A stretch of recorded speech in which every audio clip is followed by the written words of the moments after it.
Jon Bernthal rescues Netflix's The Punisher from being punishment for viewers, TooFab review.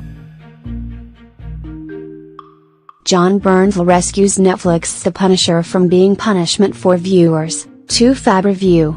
If you have a lot of days off this holiday season, The Punisher isn't a bad way to kill some time.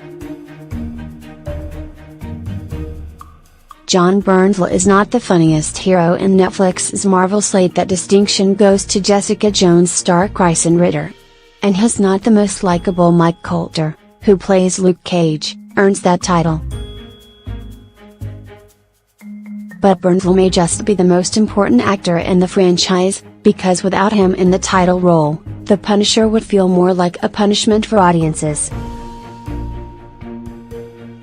After starting strong with Daredevil, Jessica Jones and Luke Cage, Marvel and Netflix have been stumbling. Iron Fist was universally reviled, while The Defenders, which brought those four heroes together for what should have been an epic team-up, was underwhelming.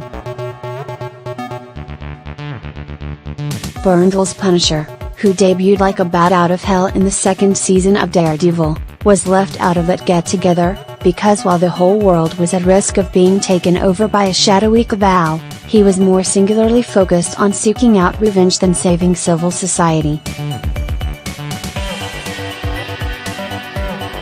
In that second season of Daredevil, we learn that the Punisher's real name, Frank Castle, is out for the blood of anyone and everyone that had anything to do with the murder of his wife and 2 children. But don't worry if you haven't seen that series, because the Punisher replays those murders over and over and over again, to the point that the viewer may develop their own case of PTSD to mirror Frank's shattered psyche. Ostensibly, that's the idea. By making the viewer relive that moment over and over again, they can begin to understand the sort of waking nightmare that Frank must relive on a constant loop. But it's also incredibly exhausting, and soon begins to feel like it's being used to kill time in a series that lasts 13 episodes but does not have nearly enough story to justify it. Subtract the replay of that surprise murder, as well as the many flashbacks to Frank with his 2 now deceased kids, and the show is mostly just a rote conspiracy thriller, at least through the first 6 episodes. The flashbacks seem like they serve a purpose beyond eating up time and jarring the audience. Frank Castle is as pitch black an anti-hero as it gets. In Daredevil, he mowed through dozens upon dozens of people, pumping them full of hot lead as he sought self-served justice. This man is a murderer, even if his cause is an empathetic one.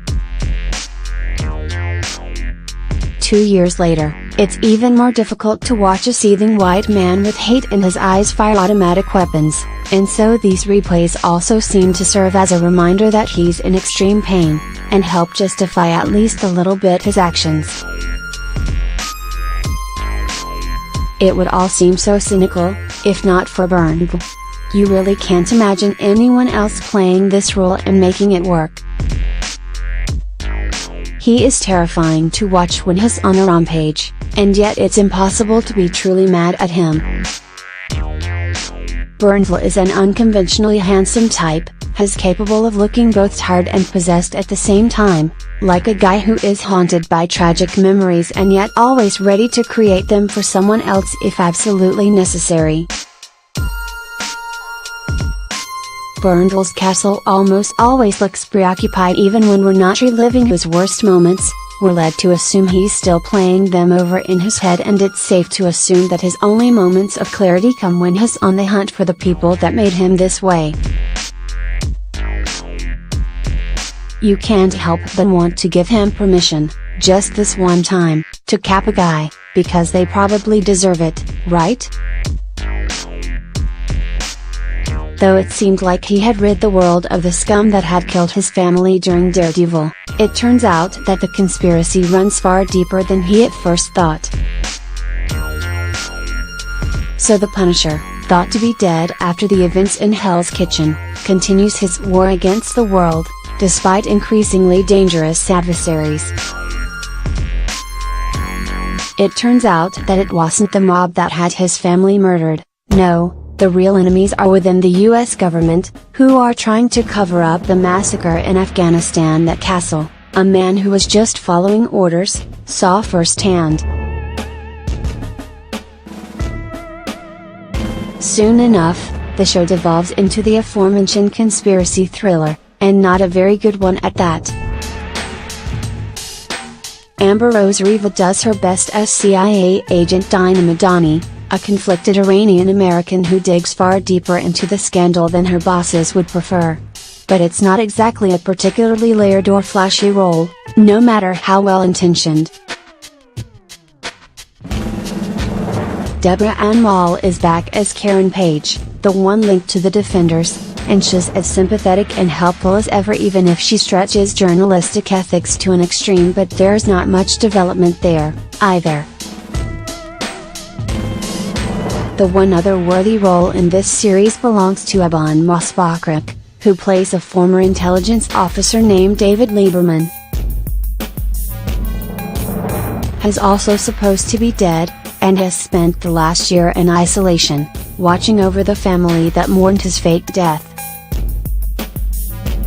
It's resulted in a bit of battiness, and when he teams up with Castle, after a rocky start, it makes for an endearing odd couple dynamic that makes their scenes together a highlight. The Punisher will be by default the best superhero-related media to come out this week, and the other option being another poorly reviewed DC movie, Justice League, and it's not a bad show. It's just too long, and hammers home the same points over and over again. Even the good points about how PTSD ravages veterans in so many different ways are exhausted after a while. If you have a lot of time off over the next few weeks, with the holidays coming up, it's not a bad way to kill some days off work. Just don't expect anything transcendent, or worthy of more episodes.